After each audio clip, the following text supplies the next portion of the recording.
नमस्कार, VIP news में आपका बहुत बहुत स्वागत है। मैं हूं शीरीन सिद्दीकी। बढ़ते हैं इस वक्त की खास और ताज़ा तरीन खबरों की ओर। स्वतंत्रता दिवस के एक दिन पहले ही आज शहर का माहौल देशभक्तिमय हो गया है। शहर के कई सरकारी और गैर सरकारी भवनों को विशेष रूप से सजाया गया है। आइए देखते हैं लोगों ने इसकी तैयारियां कैसे कर रखी हैं।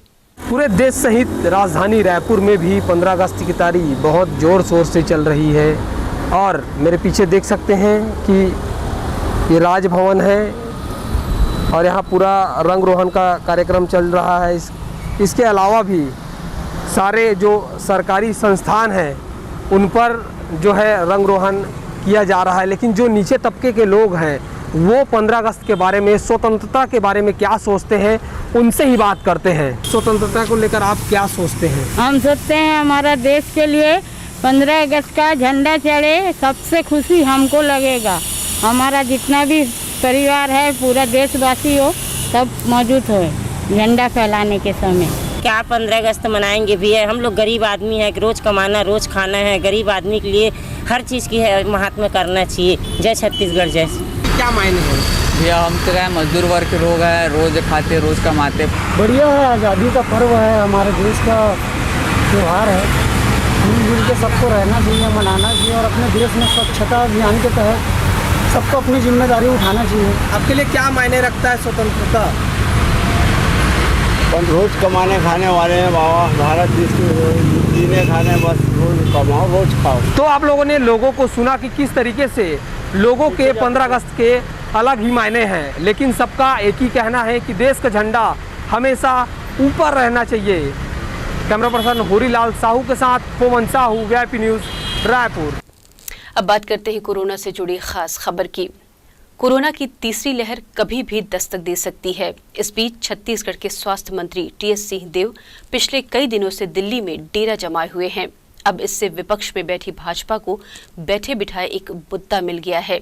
तीसरी लहर की आशंका के बीच बीजेपी स्वास्थ्य मंत्री पर हमलावर हो गई है।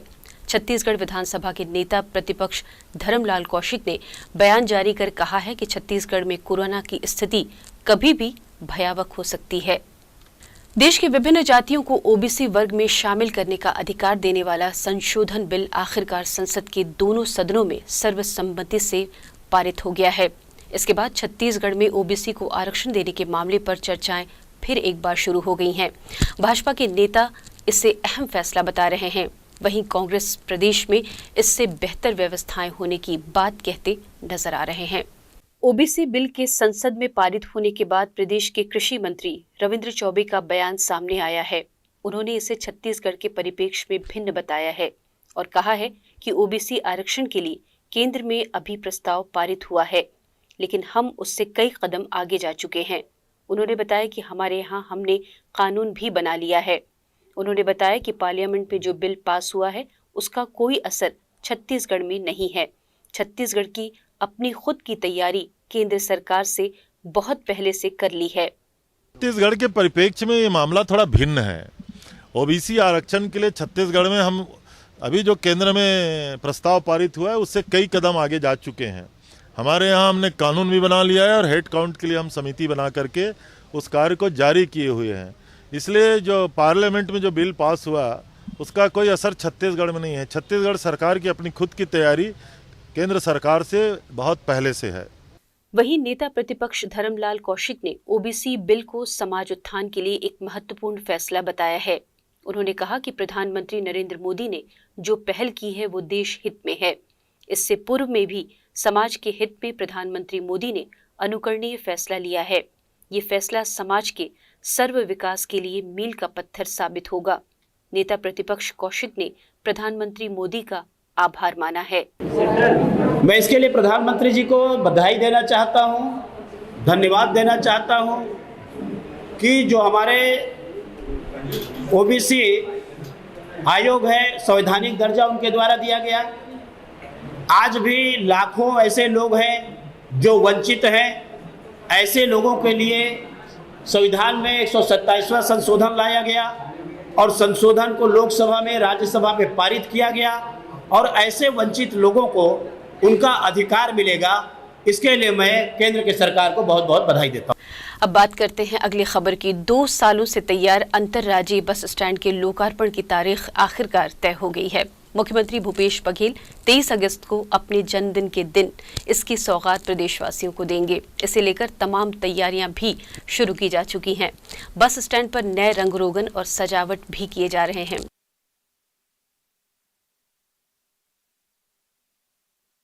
राज्यसभा में विपक्षी सांसदों के बवाल का वीडियो सामने आया है, जिसके बाद राज्यसभा में जो हुआ उसे लेकर छत्तीसगढ़ में भी सत्ता पक्ष और विपक्ष भी आमने सामने नजर आ रहे हैं।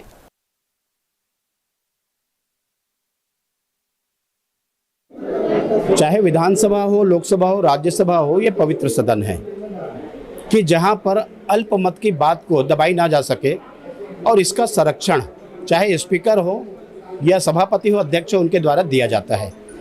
लेकिन इसका ये मतलब नहीं है कि आप जाकर के वहाँ पर तोड़फोड़ करें, मारपीट करें।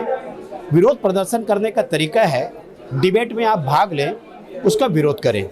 विरोध करने के बाद भी यदि बहुत होता है तो लॉबी में जाना चाहिए, जाकर के प्रदर्शन करें और उसके बाद में वॉकआउट करते हैं।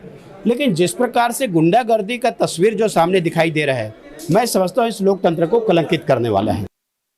संसद में जो कुछ भी हुआ वो सीधे सीधे लोकतंत्र की हत्या का मामला है।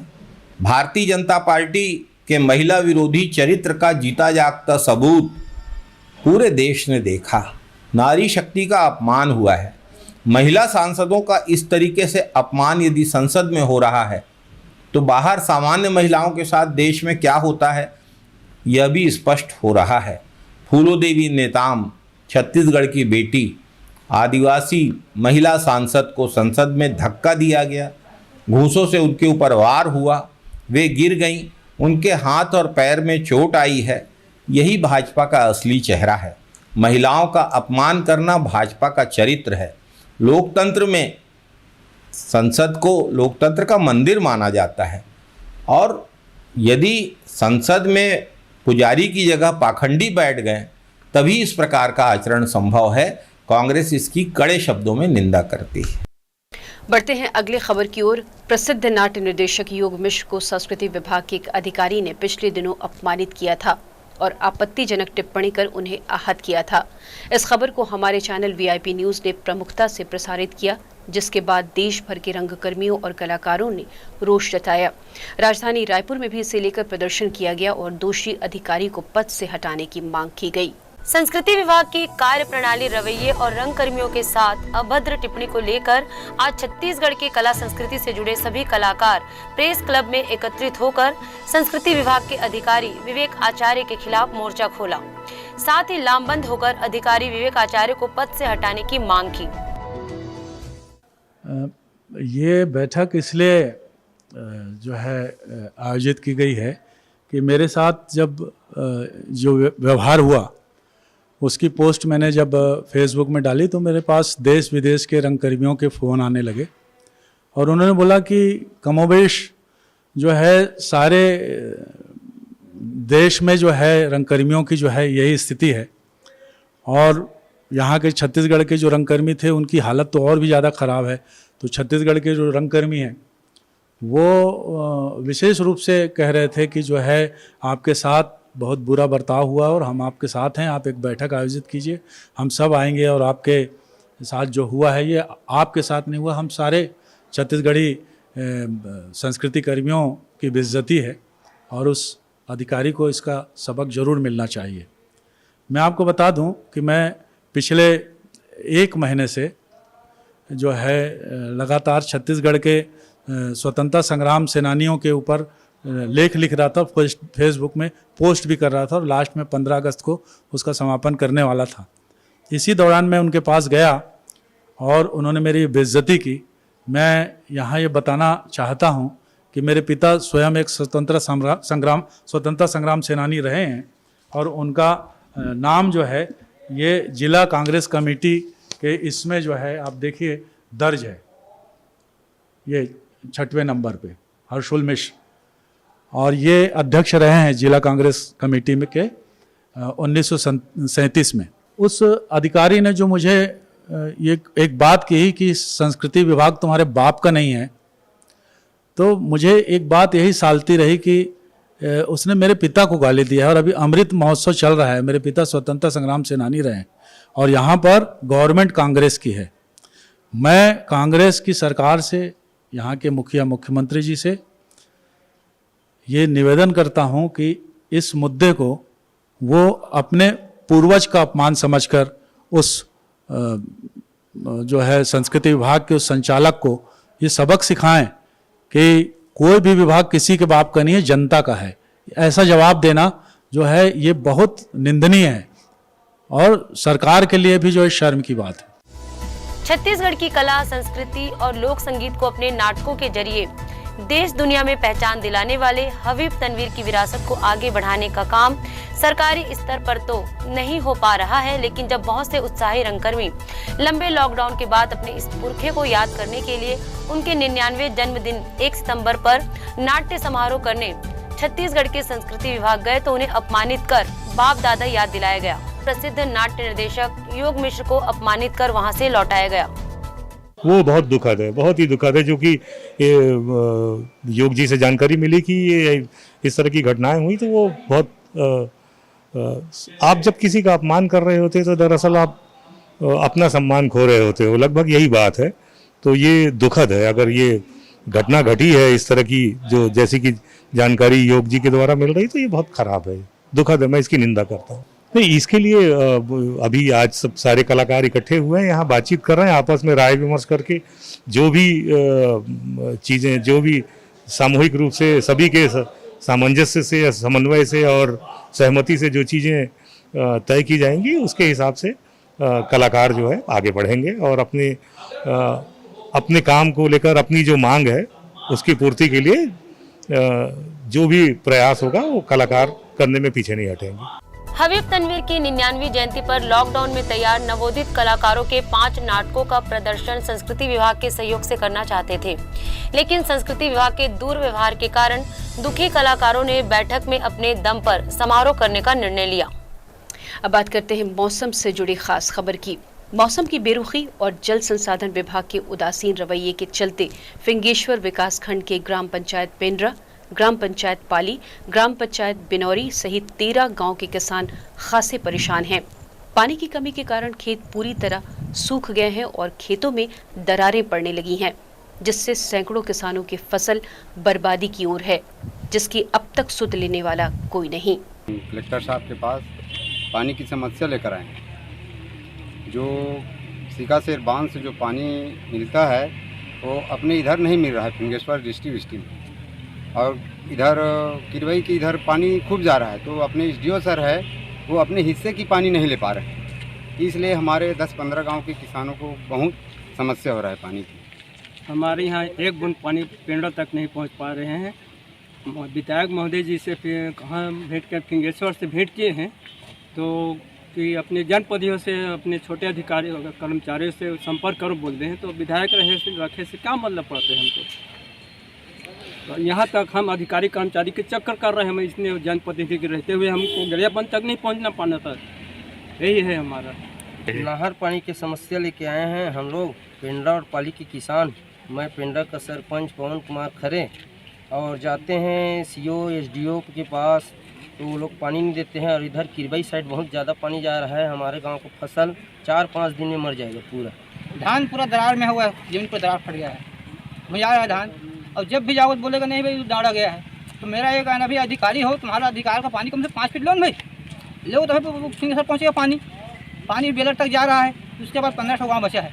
तो इस समस्या में अपने 4 को बांध है। आज जो है हमारे फिंगेश्वर ब्लॉक के 3 ग्राम पंचायत के किसान लोग आए हुए हैं। इनकी मुख्य मांग ये है कि अभी बरसात हो नहीं रही है, इनको पानी की आवश्यकता है फसल के लिए, और नहर है इनके पास, लेकिन नहर में पानी पहुँच नहीं पा रहा है। जो जल संसाधन के अधिकारी हैं उनके पास इन्होंने गुहार लगाने पहुँच रहे हैं, तो उनसे मुलाकात भी नहीं हो पा रही। तो इस संबंध में आज किसान आए हुए हैं कलेक्ट्रेट में, इससे जानकारी मिली है। ये जल संसाधन विभाग से जानकारी लेके और तत्काल इनको राहत निर्देशित किया जाएगा। वीआईपी न्यूज में फिलहाल वक्त हो चुका है एक छोटे से ब्रेक का, जल्द वापस आते हैं।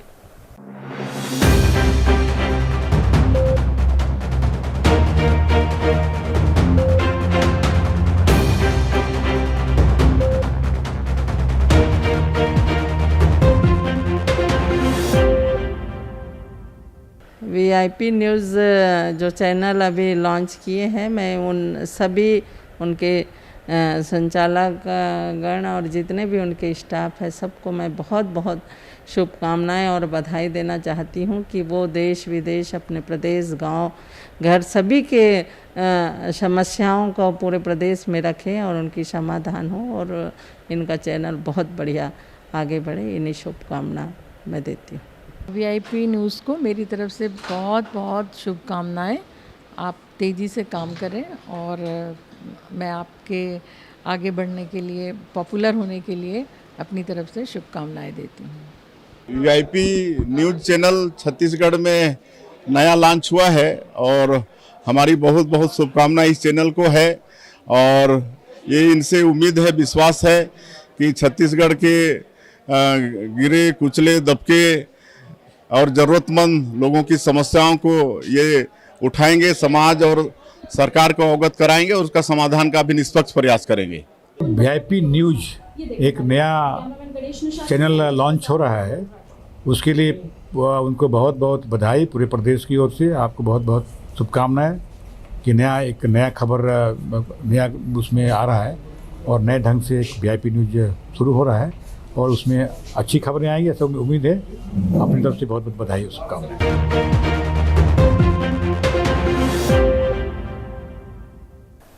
ब्रेक के बाद एक बार फिर आपका स्वागत है। भारत सरकार द्वारा छत्तीसगढ़ पुलिस के 3 अधिकारियों को उत्कृष्ट विवेचना हेतु मेडल प्रदान करने की घोषणा की गई है।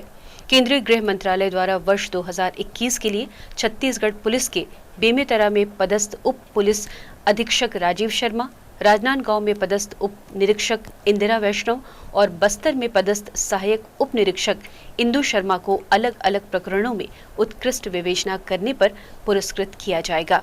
अच्छा लग रहा है, बड़ी खुशी है और इसके लिए मैं आपको धन्यवाद दे रहा हूँ। ये एक दुष्कर्म की घटना हुई थी जून 2020 में और इस प्रकरण में पूर्णतः वैज्ञानिक तरीके से अनुसंधान किया गया। अब बात करते हैं स्वतंत्रता दिवस की तैयारियों से जुड़ी खबर की। स्वतंत्रता दिवस के मद्देनजर राजधानी रायपुर पुलिस हाई अलर्ट पर है। कोई अप्रिय घटना ना हो, इसके लिए शहर के airport, railway station, bus stand समेत कई इलाकों में पुलिस द्वारा चेकिंग कर संदिग्ध लोगों से पूछताछ की जा रही है। इसके अलावा जीआरपी, आरपीएफ, बीडीएस और डॉग स्क्वाड की टीम बाहरी राज्यों से आ रहे हैं। यात्रियों की भी तलाशी ली जा रही है। साइड हो जा।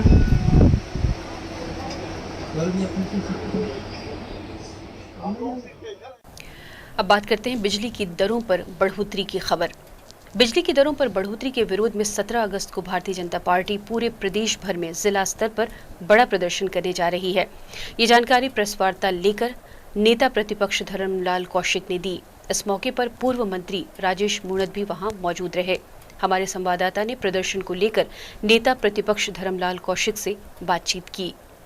बिजली बिल की बड़ी दरों को लेकर जो है बीजेपी अब बड़ा प्रदर्शन करने जा रही है। कौशिक जी, किस तरीके का प्रदर्शन होगा और क्या कुछ करने वाले हैं? जिले मुख्यालय पर धरना प्रदर्शन किया जाएगा, ज्ञापन दिया जाएगा कि सरकार उसको वापस ले। आज आम जनता कराहने लगी है बिजली के मार से और बिना मतलब के उनके ऊपर में जो भार दी जा रही है। इस कोरोना के संकट के समय है, वैसे ही लोग परेशान हैं, हलाकान हैं, इसमें और उनके ऊपर भार डालना उचित नहीं है। इसी प्रकार से 17 तारीख को रायपुर में जो 70 वार्ड नगर निगम के हैं वहाँ प्रदर्शन लालटेन यात्रा की जाएगी, जनता के बीच में जाएंगे। आपके 40 वार्ड बीरगांव नगर निगम है वहाँ पर और 15 वार्ड माना नगर पंचायत है वहाँ पर भी लालटेन यात्रा निकालेंगे और सभी जगह जनता के बीच में जा करके इस बात को उजागर करेंगे और सरकार अपने बढ़े हुए दर को वापस ले, इसके लिए उससे मांग करेंगे, ज्ञापन भी देंगे। कल जिस तरीके से संसद में जो तस्वीर आई है उसको लेकर क्या कुछ कहेंगे? चाहे विधानसभा हो, लोकसभा हो, राज्यसभा हो, ये पवित्र सदन है कि जहां पर अल्पमत की बात को दबाई ना जा सके और इसका संरक्षण चाहे स्पीकर हो या सभापति हो, अध्यक्ष हो, उनके द्वारा दिया जाता है।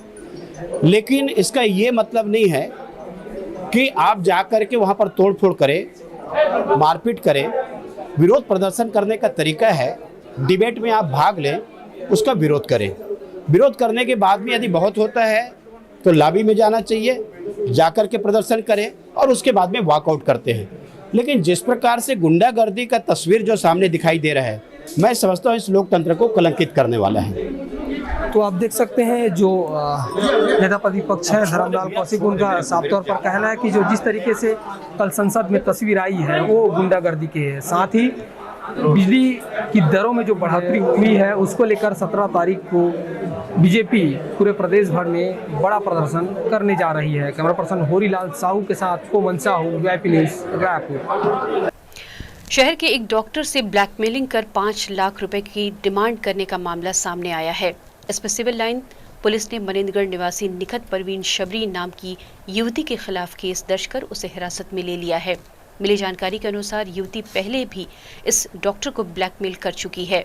हालांकि बाद में उसने माफीनामा देकर समझौता कर लिया, लेकिन पुलिस के मुताबिक युवती रिंग रोड नंबर 1 में रहने वाले डॉक्टर शंभुनाथ बैनर्जी की पूर्व परिचित है। पीड़ित डॉक्टर ने उसे घरेलू आवश्यकताओं के लिए पैसे उधार में दिए थे। इसके कुछ दिन बाद निखत परवीन पीड़ित को डराने के उद्देश्य से व्हाट्सएप मैसेज कर शिकायत करने की धमकी देकर ब्लैकमेलिंग करने लगी। लगातार ब्लैकमेलिंग से परेशान होकर डॉक्टर शंभुनाथ ने पुलिस में युवती की शिकायत की, जिसके आधार पर केस दर्ज कर लिया गया है और जांच की जा रही है। डॉक्टर साहब हैं जो वर्तमान में रायपुर में रहते हैं। पहले उनकी पोस्टिंग जिला कोरिया में थी। उस समय एक वहीं की रहने वाली महिला ने डॉक्टर साहब से लगभग 5 लाख रुपए उधार लिया था अपनी आवश्यकता के लिए, और बाद में जब डॉक्टर साहब द्वारा अपने पैसों की मांग की गई तो उस महिला द्वारा डॉक्टर साहब को ब्लैकमेलिंग किया जा रहा था। काफ़ी समय से ब्लैकमेलिंग कर रही थी और पैसों की डिमांड कर रही थी। डॉक्टर साहब की रिपोर्ट पर धारा 384 आईपीसी के तहत एफआईआर दर्ज किया गया है। एक्चुअली क्या है कि उसकी नीयत पैसे लौटाने की नहीं थी, इसलिए जो है तो डॉक्टर साहब को अनावश्यक फंसाने की धमकी दे करके और पैसों की मांग कर रही थी। जांजगीर चांपा जिले की यातायात पुलिस के द्वारा सड़क दुर्घटनाओं से होने वाले एक्सीडेंट की संख्या में कमी लाने के लिए लगातार प्रयास किया जा रहा है। इसके संबंध में यातायात जागरूकता के लिए एक शॉर्ट वीडियो बनाया जा रहा है, जिसमें मोटरयान नियम का पालन करने के लिए अपील की जा रही है, जिससे सड़क में होने वाली दुर्घटनाओं से बचा जा सकता है।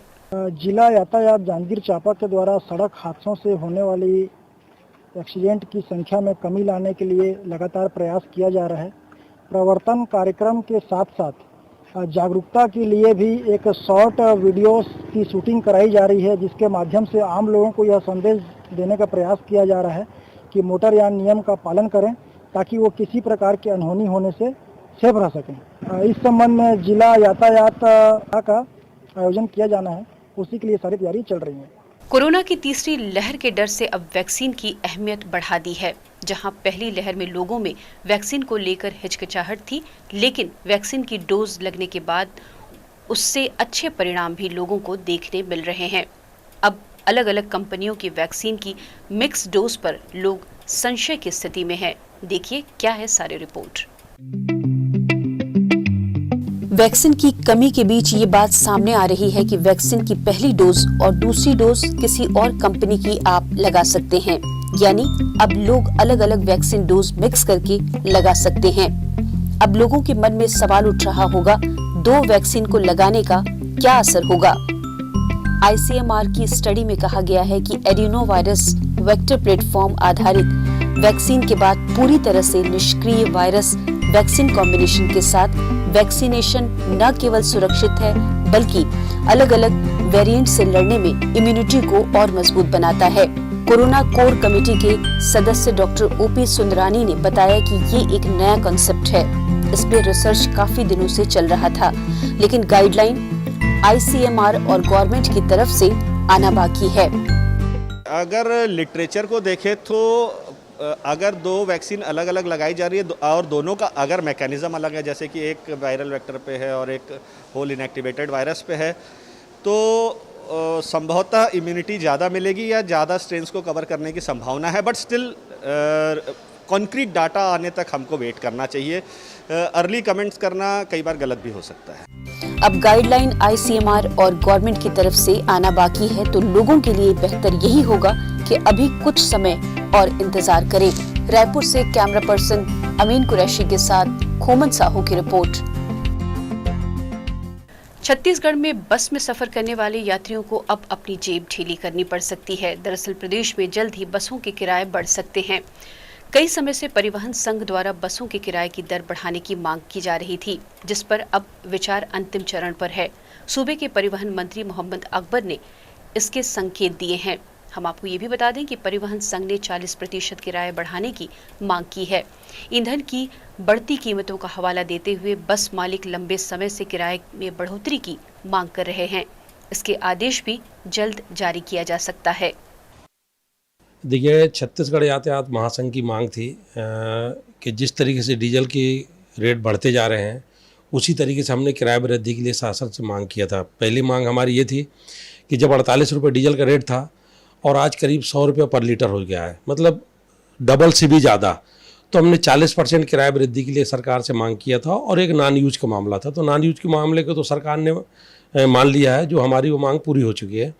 सिर्फ किराया वृद्धि को लेके तो किराया पहले हमारा 1 रुपये पर किलोमीटर के हिसाब से किराया था, जिसको हमने मांग की है कि 1 रुपये 40 पैसा किया जाए, 40 पैसे की, क्योंकि कम से कम 60% का डीजल के रेट बढ़ चुके हैं। तो हमारी दो ही मांगे थी, जिसमें सरकार से हम कंटिन्यू पहले निवेदन भी किए थे, फिर हमने चरणबद्ध आंदोलन भी किया था।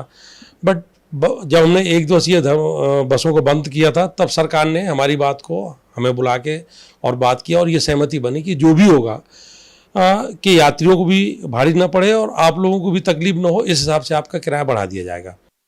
इसके साथ ये समाचार बुलेटिन अब समाप्त होता है। छत्तीसगढ़ की खास खबरों के साथ शाम 5:30 बजे फिर होगी मुलाकात। तब तक के लिए देश दुनिया की बाकी खबरों के लिए बने रहिए VIP न्यूज़ के साथ। नमस्कार।